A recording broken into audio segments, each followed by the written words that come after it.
Hey everyone, it is midnight connection time. And one of the things that I like to do on Midnight Connections, well, Connections is all about me bringing people to you, inspiring people, people who motivate.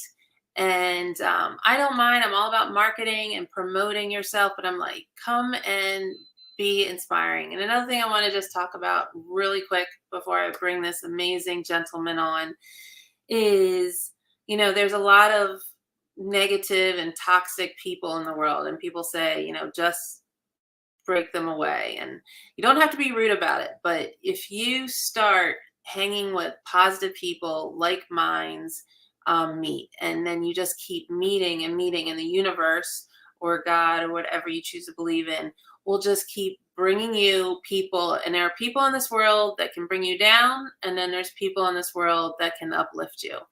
And a very uplifting person is Mr. Leon Thomas.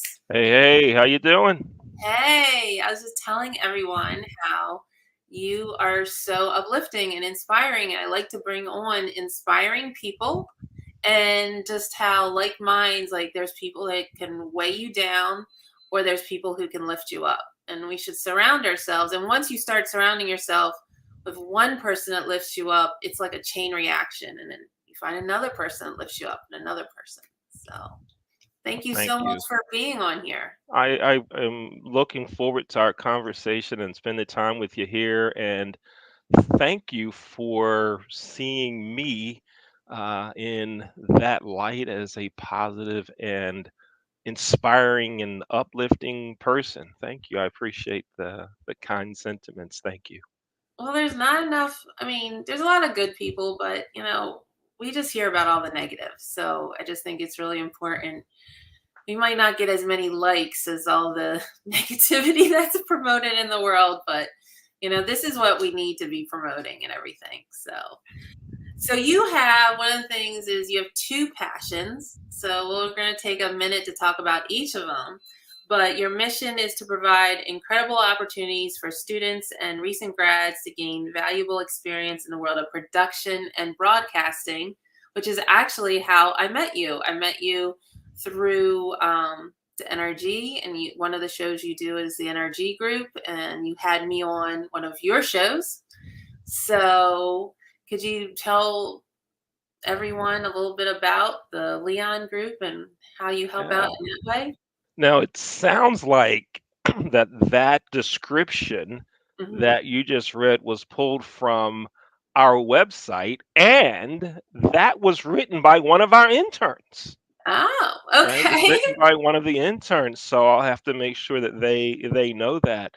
The Leon Thomas Group. One of the things that we're very proud of is that we provide opportunities for college students and recent grads that are interested in careers in broadcasting, journalism, writing, editing, production, directing, video creation.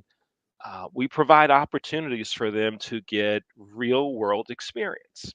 Now, one of the things that we found out is in talking to many college students and recent grads is that once you graduate, and this is not new to anyone watching the show, listening to us right now. This is not new.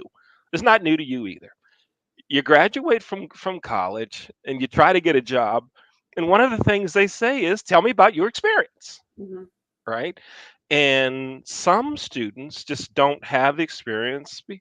We could go on about why, Hmm. but we provide those opportunities. And so when our students are interning with us or after they graduate from working with us, they have a strong portfolio of work that they could show an employer. So when the employer says, "What have you done?" they go, "Bam." Well, not bam, they send it electronically, but you get the idea, right? Right. Bam, here's what I've done. And um, so that's what we like to be able to do. And also voiceovers. I didn't mention that before in all the things that our students and recent grads work on. So it provides an opportunity for them. Um, And so we're very proud of the fact that we can do that with the Leon Thomas group. I can relate because I actually do that too. In the last 4 years, I've trained over 12, about a dozen interns, and from different colleges, but mainly Salisbury University, and they get actually 8 college credits for giving so many hours. So I feel like it's a win-win situation. Like nobody really wants to work for free. Some internships are paid, some, but I like it when it's college credit. Hmm. Um, but not only do they learn, but I just remember when I attended college, they're always make believe projects. The other nice things is when they can work on real client work. So their experience isn't that they just work for you, but they have real, like you said, your portfolio in the creative fields, which I can relate to. Your portfolio, they really don't care what your SAT scores They were don't care. or any of that stuff. Right. They want to know your portfolio of work, That's right. That's and right. to have, it's okay. I don't want to put anyone down to have made up client work if that's all you can do. But if you can get real client work and say, I did this for this client or I did that for that client. Yeah. Yeah. So true. It's our students, our most recent grad uh now has a job with Fox Sports. Wow. And so now don't everyone, you know what's going to happen now? Everyone watching, listening is going to contact me and say, well, if I work with Leon, I can get a job at Fox Sports. Wait, wait, wait, wait, wait, wait. Slow down, slow down, slow down. I am not that well connected, but can you get some experience that could lead to something pretty cool? Absolutely, absolutely. And we just so much enjoy that aspect. So much of what we do, and why we do it is not about us. And sometimes it takes adults a while to recognize that there's actually joy in watching others succeed. There's joy in helping people obtain their goals, right? Right. And in our organization, we have the 3 win circle. We want our clients to win. We want our students and associates to win, and we want wins for the company. And you focus on all three of those, they kind of continue to work with each other, right? Right. And so we're really just thrilled when good things happen. When one of us wins, we all win is one of the another phrase that we use a lot, and it's just a lot of fun to watch people grow and do some cool and groovy things. Yeah, so we're loving it. We're loving it. And you were on NRG this week with Mike Weiner, one of the shows that our organization produces. And I can't remember which of our students was working or recent grad was working with us that day. Do you happen to remember who it was? I don't remember It who was was with like us. a little while ago. So, Okay. but Yeah. Right on. yeah, and then you don't know, like that's why I like making connections because I mean, a lot of my connections I do even not just off. I'm always networking people, and I won't just give a name to give a name. I think there's something that will come out of it, but it isn't always like a monetary thing, like you said. You can meet a person through a person through a person. Someone just thanked me, and it was because you introduced me to this, and he told me the whole chain Yeah, and yeah. like 4 people, like the was it the seven the degrees of Kevin Bacon 7 degrees of separation and all. Yeah, yeah. I say Kevin Bacon, but Kevin Bacon? What? Where did he come into this? you never heard of that? Not with Kevin Bacon. Oh, you mean 7 connections away from Kevin Bacon? Yes, it's a thing. It's like Oh, okay. he's so close to like everything anyway. Okay, But it's a thing. I got it. I the got it. thing, I it's an got old it. thing, but anyway, I'm Yeah, dating myself. But yeah. he told Now, see, I'm not that. You're telling me I'm just not hip because I didn't know about it, right? So, okay, all right. Run the banner across the bottom there. Leon's cool, but he's not hip. Go right on. Go but ahead. 4 people down the road, and then he's like, but I would have never met them if you didn't introduce me to this first person. Mhm. So you Mhm. know that's what happens. Yeah. So the second thing you do is the Racquetball Revival, and Right. which I do not play racquetball, so but I mean, looks like fun. And through that, you're mentoring students, and at the same time, it sounds like you're offering them tutoring and helping them. It sounds like you're mixing fun, but in the end, you got a deeper agenda. Yeah, it is definitely a deeper agenda. So let me give you the racquetball story, right? So, and I won't go back 30, 40 years or so ago when I played a lot and was really, really good. I won't even go there. That's not what we're here about. We're talking about now today. All right.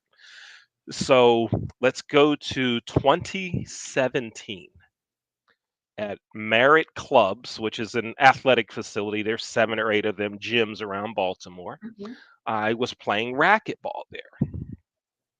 Playing Played a lot at night, Tuesday, Wednesday, Thursday nights, whatever, with different groups, singles, sometimes doubles, which is 4 people on the court, 20 by 40 area with rackets and balls flying around. It's pretty cool to watch, pretty dangerous to play, but it's a lot of fun and it's a great workout, right? So I'm here on a Tuesday night. We're playing, and this little kid pulls up, starts watching us play, right? And we're all wondering whose kid it is. It's not my kid, not my kid, not my kid, not my kid. So we just keep playing. Next Tuesday, kid's there again. Like, my man, where's your mom? Oh, she's over there taking an exercise class. Yeah. Right. After the class, tell your mom to come talk to me. Okay. Mom comes over. We're not responsible for your son. He's sitting here watching us play racquetball. You're in there. We're not responsible for him. She says, I know he just likes to watch and play. Can anyone here teach him how to play? I turned my back. I used to be certified, right? And the other players there knew that I had a coaching background. Hmm. And I knew if I said yes, it was going to take off, right? Right. I knew it. Hmm. I went to the club manager and said, this kid wants to learn how to play. Do you mind if I start showing him some things? The guy says, yeah, get your certification, blah, blah, blah. That's the first kid. He's having fun playing. We do a lot of fun things with balloons and rackets. You remember, like little kids, babies, 1, 2 year olds, you teach them how to Right. hit a balloon, right? All right. Right. I'm getting to the whole where we are now. Give me like another minute, then we'll No be there. worries, no rush. All right. So other kids that were at the club taking swimming lessons, participating in the kids zone, which is where they go when mom and dad are working out, kids got interested in racquetball. Next thing you know, we have 10 kids playing. Okay. COVID hits. The club's closed. When they reopen, they take the racquetball courts out. Oh my We God. have nowhere to play. Oh. 10 kids. What are we going to do? A guy that I played with is a retired federal attorney. He says, there's a place over here that's run by the county. Hmm. Write this letter. He gives me the letter. I sign it, send it. They call us for a meeting. He says, wear a suit. I said, I'm not wearing a suit to talk about racquetball. He says, then we won't get the courts. We got the courts. I wore a suit. We went from 10 kids to 29 in 5 months. And then from 29 to 56, where we are now, in about another 7 to 8 months. So we have 56 kids playing racquetball, ages 4 to 17. 5 of our kids are ranked in the adult divisions in the state and routinely beat other adult players. Wow. And so then we looked at everything that we were doing and we're like, this could go more and more. So parents are like asking, saying things like, my son's having trouble in English. Do you know anybody that could help? Well, yeah, I know a writer. My son Joel is the professional writer. I'll Mm. ask him about helping. And now he's tutoring kids in English writing skills. We will soon have a student from Towson University tutoring our kids in math and science. And Wow. so it's just not about having fun on racquetball. It's about other things and mentoring and helping families overcome obstacles. It's a crazy amount of fun. Crazy amount of fun. So here's what I want you to do. Get out your calendar. No, Okay. no, right now, like get out your like where's your phone? Get I your got calendar my out. phone. Okay, I got my And phone. we gotta set time right now for you to come play racquetball. We gotta do it. Okay. Yeah. Well, a crazy thing that popped in my head with you talking, which is, I think, kind of out of the box, off the wall. What is your thoughts on pickleball? Which I don't play either. Yeah, okay. Well, the only reason I think is you have such a young group, and from what I hear, pickleball is the thing now.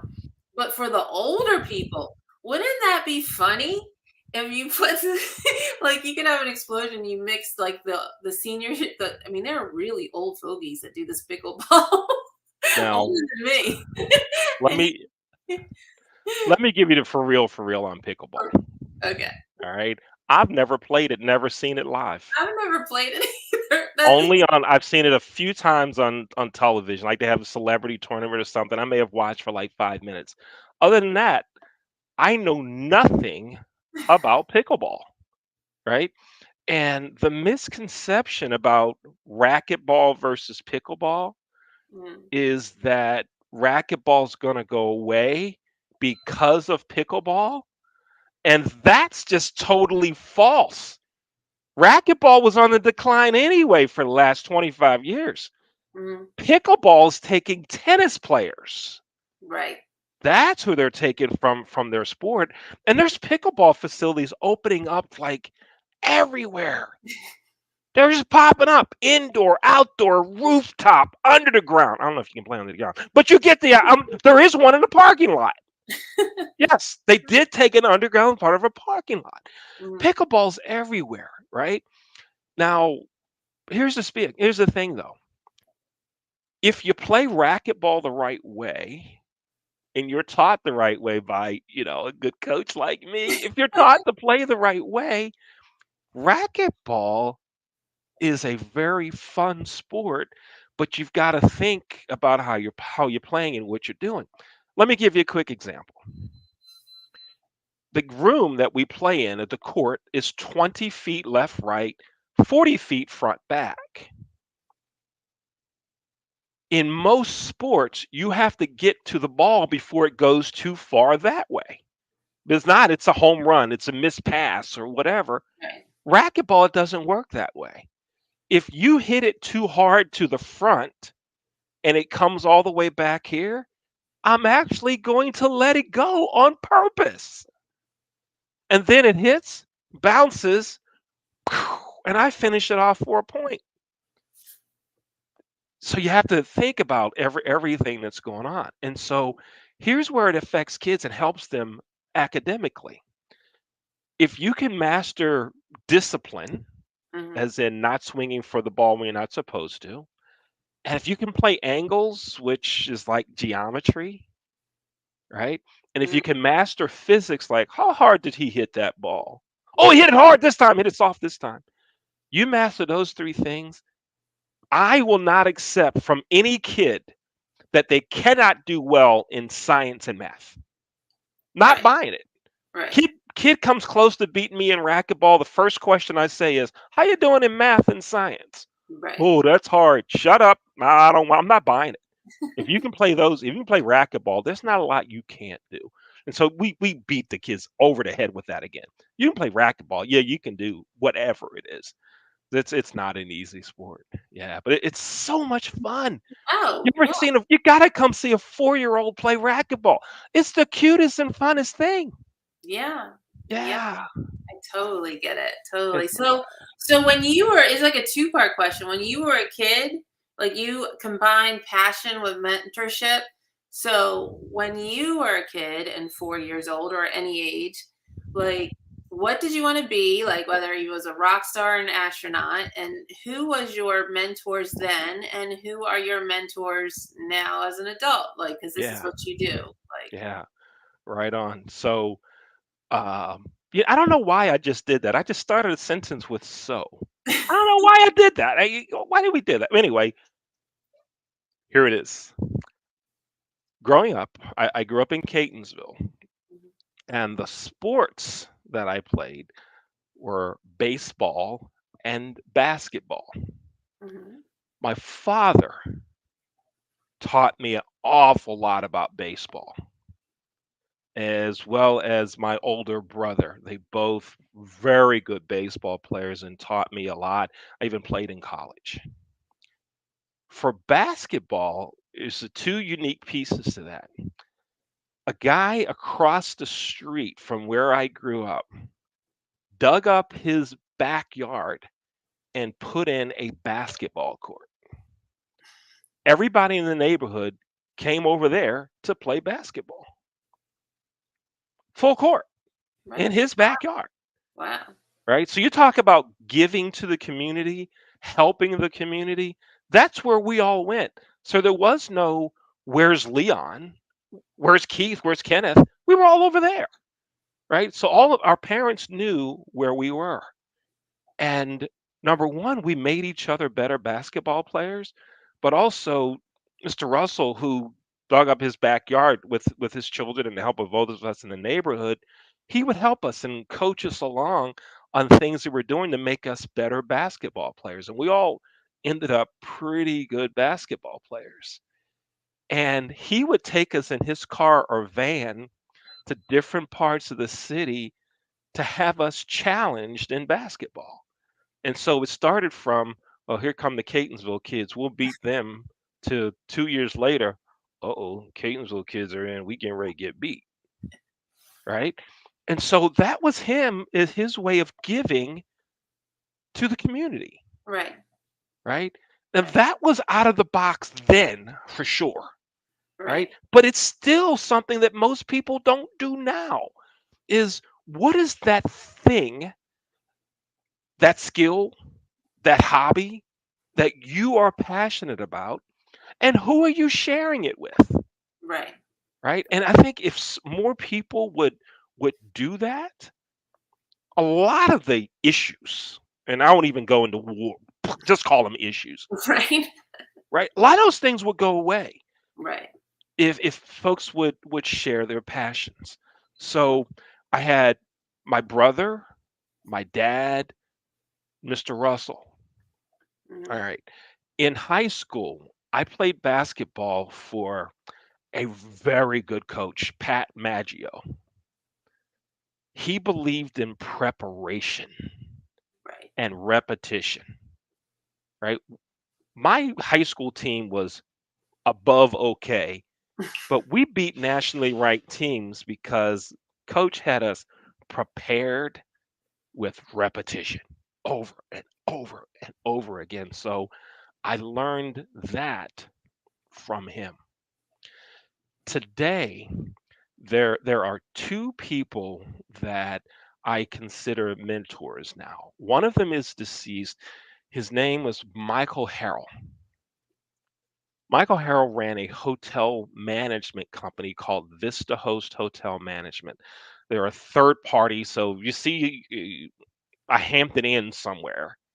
Mm-hmm. It's not owned by Hampton. It's probably a franchise, just like a McDonald's or a Shell gas station or whatever it is. And his company would manage hotels for owners.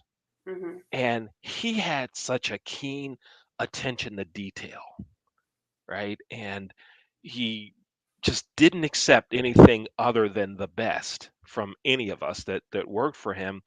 And it got to the point that we would try to do everything so perfectly, not for our guests, but just to make sure we didn't hear anything from Mr. Harrell. We didn't want to, we just wanted to shut him up, right? But when you're working for him and going through it, you don't recognize what you're really learning, right? Right. The second person is Craig Poole. I also have a background in the hotel business. Craig Poole gave me my first hotel job at a Hampton Inn in Pittsburgh, Pennsylvania. And Craig was so far ahead of his time when it came to giving opportunities to people before they were anywhere close to ready. And his idea was, yeah, you're going to screw up, but the experienced people are going to screw up too. So what? I might as well let you screw up. Because if you screw up as inexperienced, you'll learn from it. The experienced person screws up, they're not going to learn, they're going to make excuses. And so Craig now owns the number one ranked DoubleTree hotel in the world. Wow. in Reading, Pennsylvania. Who knew Reading, Pennsylvania would have the number one DoubleTree in the world, right? Reading? What? Yeah, right. And so I communicate with him, and maybe once a month or so, and we talk about uh, mainly the idea of how we all have so many opportunities to give back to our communities, and what are we doing to take advantage of those opportunities, and what could you lead it to, and how could what you're doing not help you, but someone you know that's connected to you, you could help them, like you talked about in the 7 degrees of Kevin Bacon, right? Right. But you never know how you're going to be able to help someone or be in a position that you know somebody who can, Right. right? And when that happens, you get the coolest feeling from that. You know, hey, I connected you to this guy, and look what you're doing now. And when I do that, I tell people, just remember me when you make it big. Just remember me. We come back and make a donation to the racquetball program when you make it big. That's what I say to people. So Well, yeah, you're there's so many good things. you're molding these kids and you don't even remember it. So I know I sound like a total non-sports person, which I really am not, but really am not a sports person. But I was a swimmer. I was on 3 swim leagues as a child. So I was a swimmer. I was more into the endurance, long distance races and everything. I was not a sprinter. I would just swim 500 laps, like, and everything. But anyway, I can remember, like, now I'm on my own personal journey, and I'm reading this old book. But anyway, Power of Now and everything, and this medit and like how from people in prisoner camps and then in sports and everything, they just you can practice without actually doing the sport or whatever you're doing at, and your mind doesn't know the difference. Anyway, this whole big deep woo woo stuff. But I can remember, since we're talking about children and sports and everything, now I'm having like an aha moment. Like, my coach had us all laid down in the grass, we're at the pool and everything, and had us do a visualization exercise of like winning the race. And it's like, picture yourself on the block, and it's like, I didn't get what she was doing or teaching or anything. And here I'm now, like, relearning all this stuff that I was told when I was just a little kid, and like the coach was like, and like, it was more than practice, like, not, it was more than just doing laps. So Mhm. giving that little extra. But as a kid, I had no idea. Like, and here now, talking to you, listening to these stories, I just had this aha moment from my back past. Yeah, Like, oh, yeah. that's what she was doing. All right. Now, one of the things that is so interesting about that the whole visualization, right? And in thinking about feeling what it's going to be like to win, to be on that podium, right? Um, I think about two things. One, what it would have felt like had I really made it to where I wanted to go when I was in high school, right? And how many would have celebrated with me, right? The first thing that I wanted to do, I wanted to be a pilot. And there were people that told me, you can't be a pilot. I'm going to go to the Air Force Academy. I got accepted to the Air Force Academy, Oh. right? And there were people telling me they're not going to let a black guy fly planes. You can just forget that. And there's no reason for you to go. And I believed that junk. So instead of folks saying, great, good for you, way to go. When you start working for an airline, I'm going to be sitting front row. I want you to fly me around or whatever. It was, you can't do that, right? And so now when I hear people say, I want to do, or they say, I want to do, but I don't think I can, I try to twist it around. They go, well, tell me why you can't. Go ahead. I'm listening. Go ahead. Tell me, lay a couple reasons on me why you can't. And when they start coming up with that, I go, yeah, but how often does that can't happen? Or why not you? right? Try to get people there. And then when folks win and they become successful, right, I'm right there to cheer them on. Let me give you two quick examples. Okay. I want everybody listening, watching to Google this. I want you to Google Richard and Sean Westerland. Westerlund.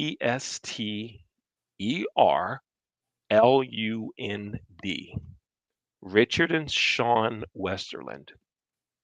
They're twins from Ellicott City, Maryland. And I met them both when they were sophomores, 10th graders in high school. And they both said that they wanted to be basketball coaches. So great, great, right on. You're going to make it. You're going to make it. Their sophomore year of college, they were coaching at Hartford Christian School. Richard was the head basketball coach as a sophomore in college. His brother was his assistant. Their second year there, his junior year in college, they won the Maryland State Championship, right? They're both coaching as head coaches at college programs now. And last year, they made history as the first set of twins to coach against each other in a college basketball game. I was there, Wow.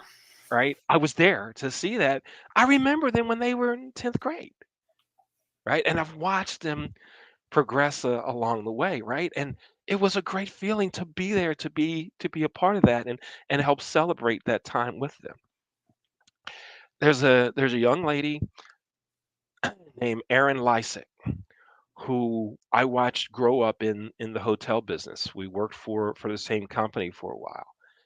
And at what's considered an older age, she decided she was going to go to law school.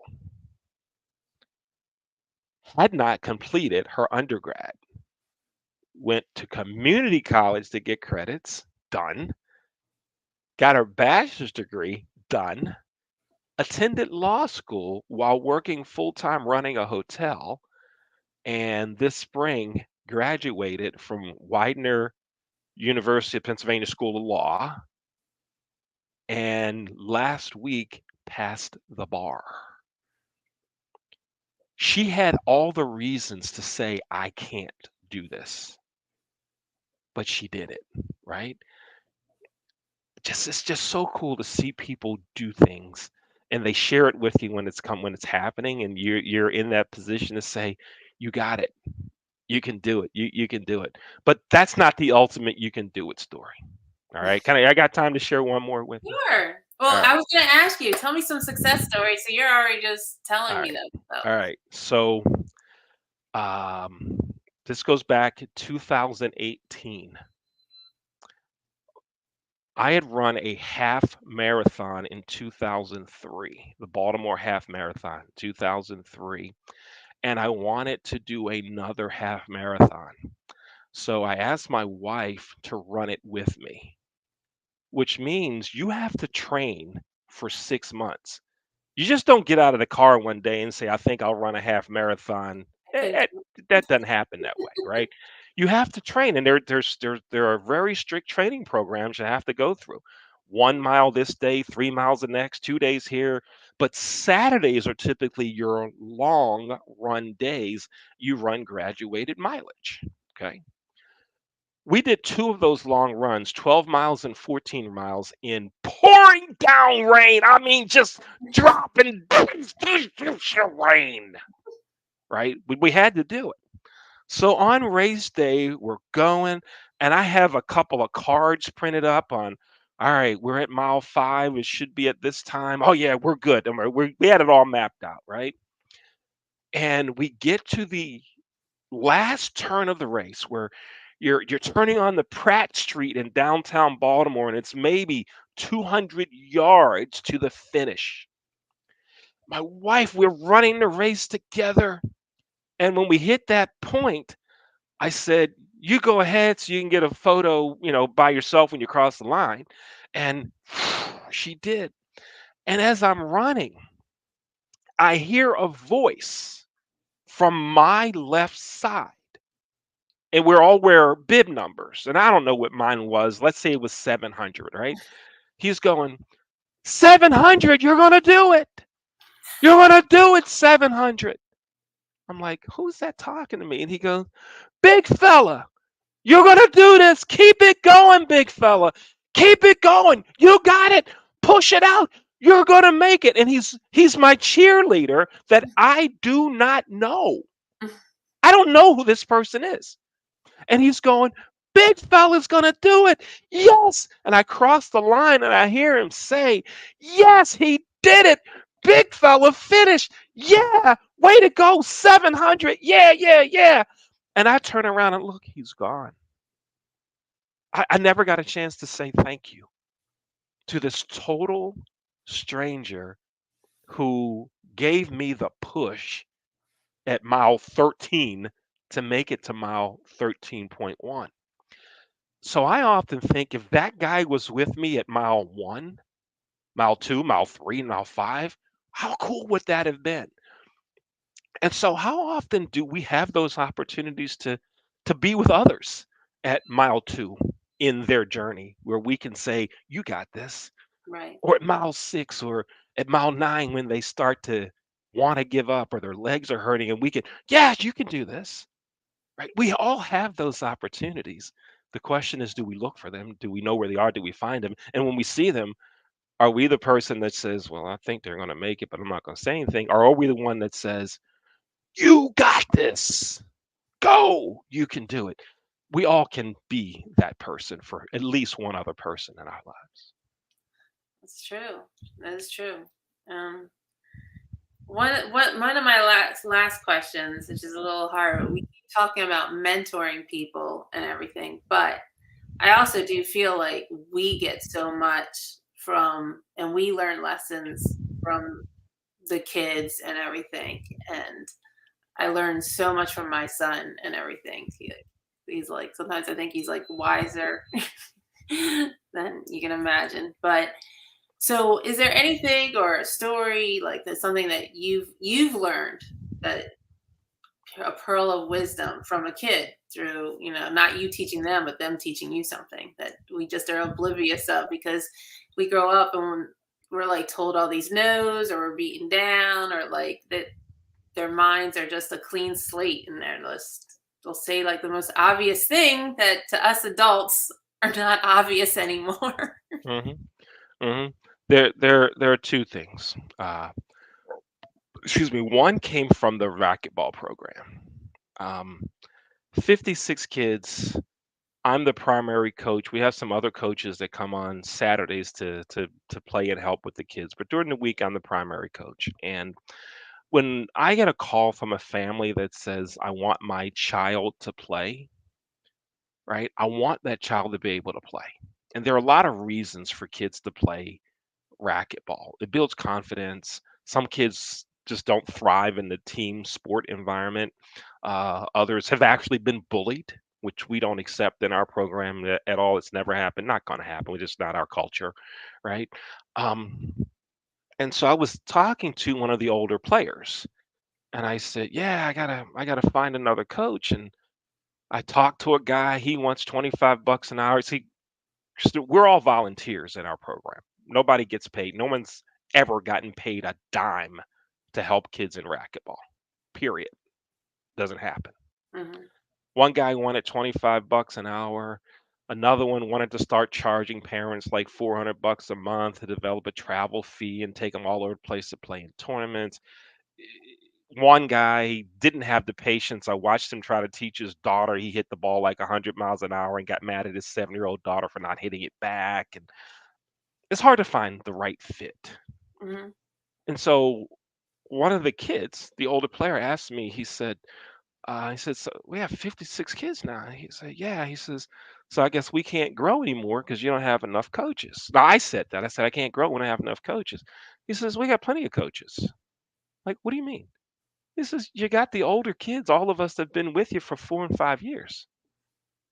we can do this. Just let us coach.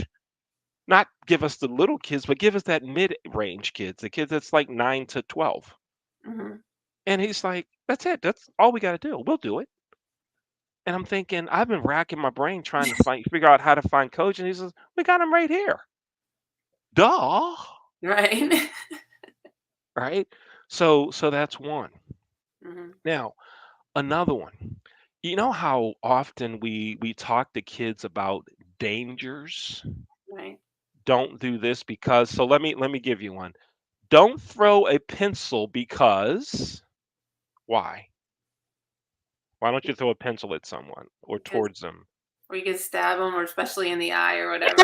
There you go. You said exact. Folks, we did not practice this before the show either.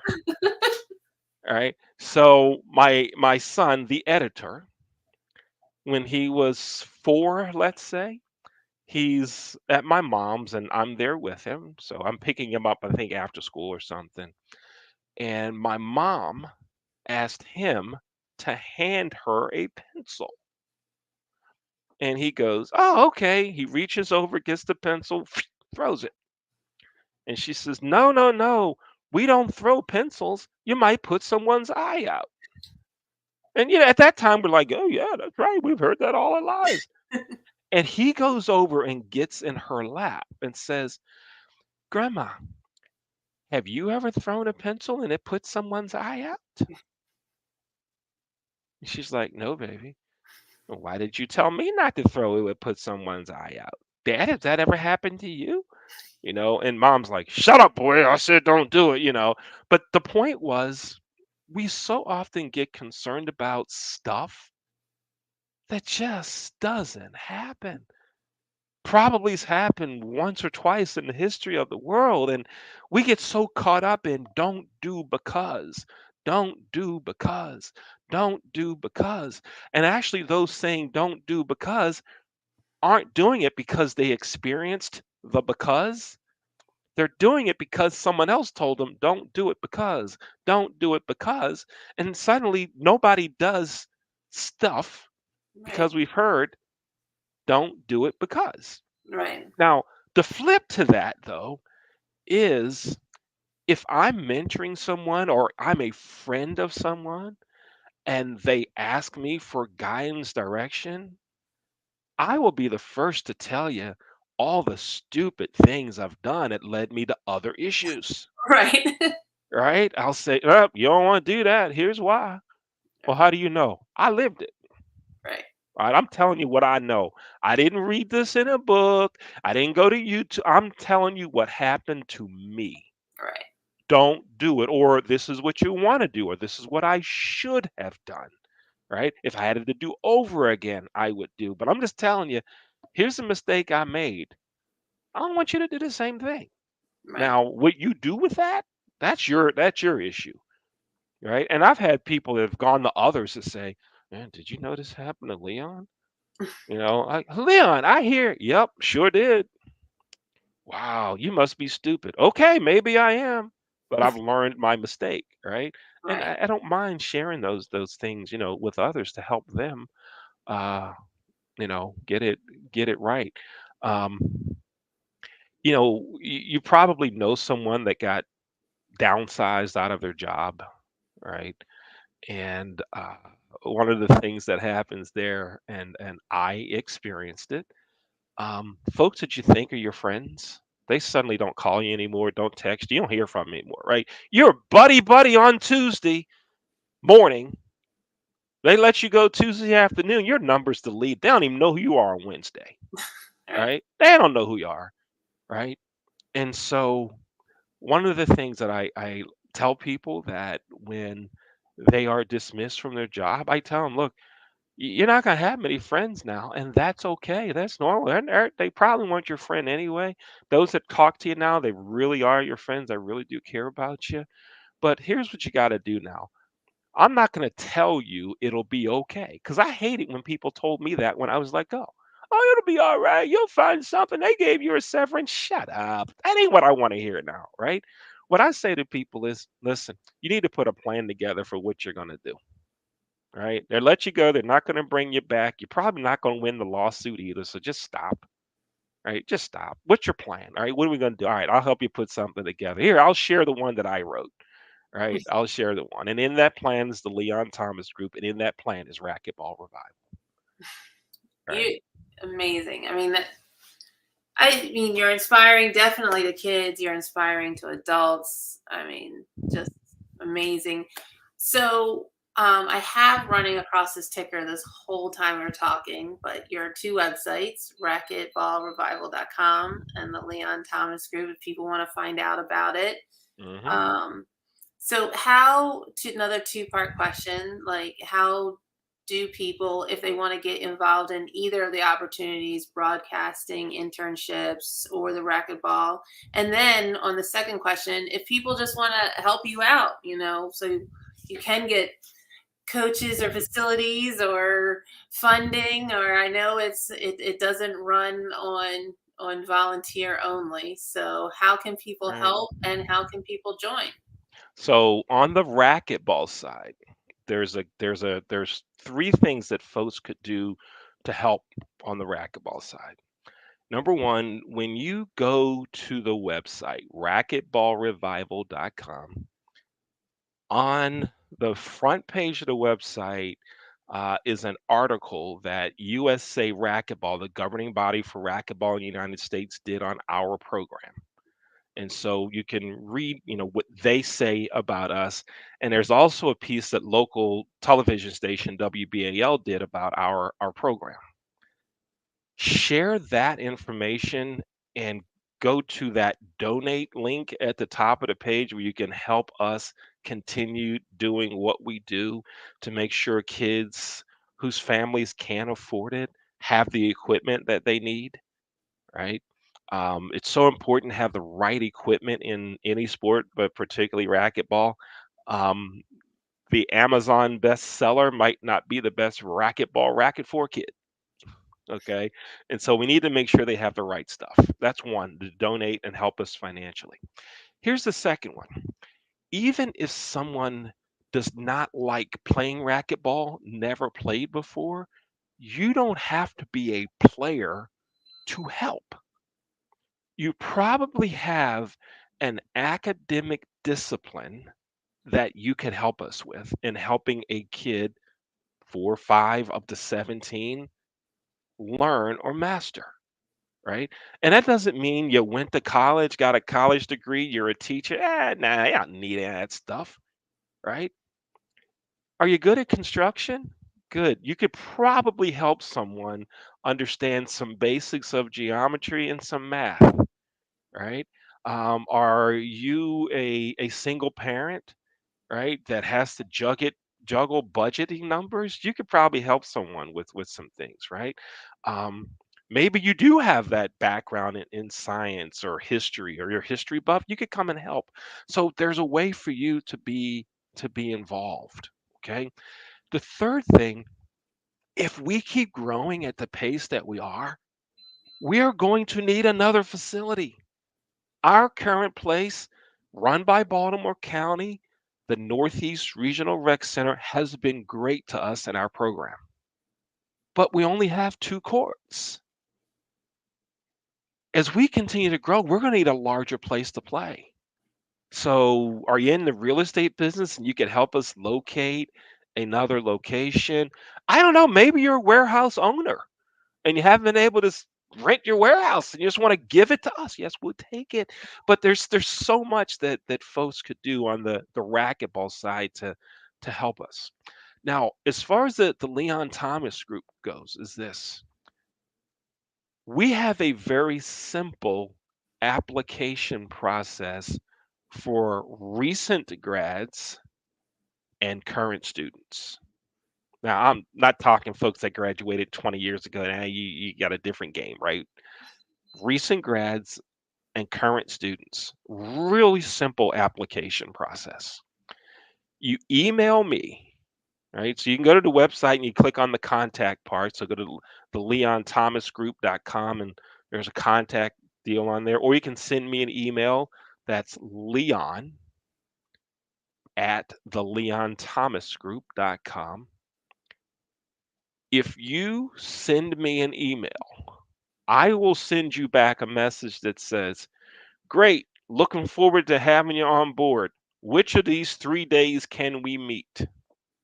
You tell me which day you can meet. You show up at the meeting, you're in. Don't send a resume. I really don't care what it says. I ain't reading it, in fact. I want to hear you talk to me. And if you just show up, you're in. Now, that sounds pretty easy, right? Right. You would be surprised at how many folks don't show up. Yeah. You'd be surprised at how many folks I say,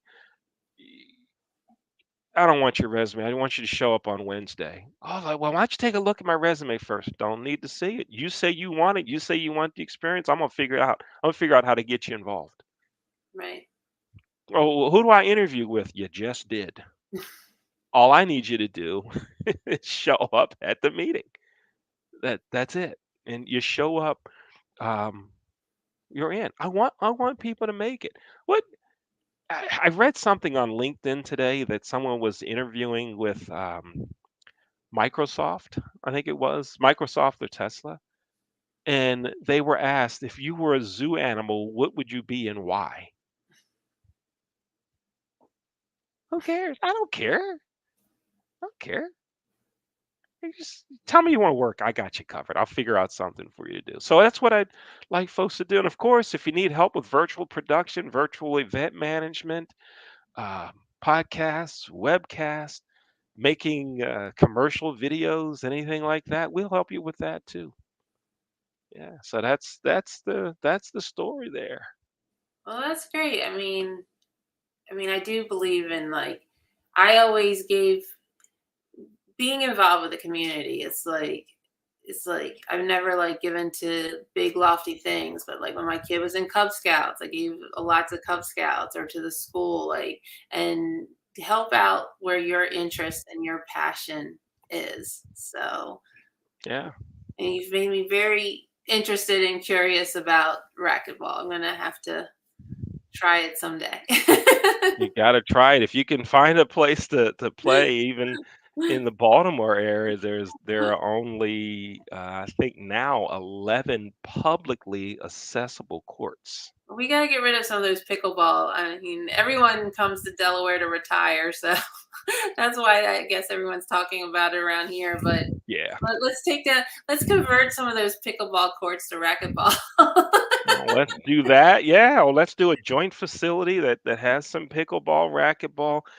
There is an outdoor version of racquetball, right? It's played. Mhm. It's called three wall ball. A front wall and a slowly de-escalating. I don't know what it's called. The wall gradually goes down, goes from 20 feet down to nothing.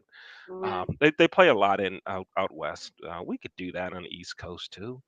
We Yeah. gotta figure it out. Kids love it. It's fun. That's our theme. Racquetball is fun. Yeah. Yeah. Yeah. And they took dodgeball away from the kids these days. They took dodgeball away. Yeah, like they don't play dodgeball in school anymore. It's too violent. Isn't that crazy? Are you you're serious? I'm serious. Okay. Yeah. So, they can't dodgeball, so they need to do racquetball. Wow. Can't even Times play have changed. dodgeball. The times have changed. What are we gonna do? It is what it is. So So, yeah, well, so this that's is the why this scoop. is why they need to learn racquetball and everything. They need to learn how to play. We there are two kids, two brothers. They are 6 and 8. They both don't know their lives without racquetball. I mean, like I said, I was Yeah. a swimmer. I didn't have summer clothes because I just lived in a bathing suit. You mentioned swimming earlier, and I forgot to tell you. I swim like a typewriter. You know what that means, right? I've been on a beach 4 times,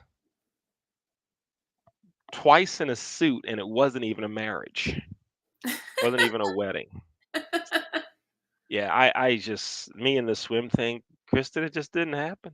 Yeah, I've never racquetball, so maybe I'll get you in the water and you'll get me on the court. Yeah. Oh, wow. Me in the water. Well, that's why I moved Wow. closer to the beach.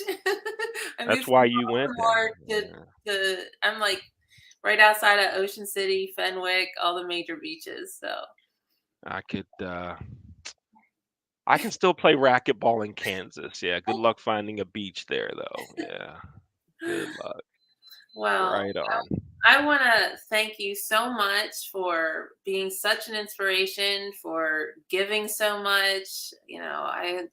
It's just that's what I like. I like connecting with uplifting people, and that's why I said it in the beginning. And now that we're coming to a close, I mean, I meant it so much, and I think everyone else is going to think how inspiring you are and everything. And I hope a lot of people do give to your cause because it is so important. I mean, I just said dodgeball, which is true, is taken out of schools, but I mean, just athletics. I mean, the big sports things, but I mean, you're into broadcasting so much, but yeah, the school system's totally different, and people need other outlets. Like Mhm. we're not all the quarterback. We're not all, you know, the stars of. Yeah. Yeah. So it, Yeah. it's good to have other stuff to be involved in and everything. That's right. and That's to right. feel included. It is really Yeah. important. So, Yeah. well, Right thank you on. so much, and Right. I'm sure people are going to get in touch with you, and you're Right doing a on. great thing. Thank you, Kristen. Thanks for having me on your show. I appreciate it. Been looking forward to being here, and thanks for having me on. I appreciate it. Okay.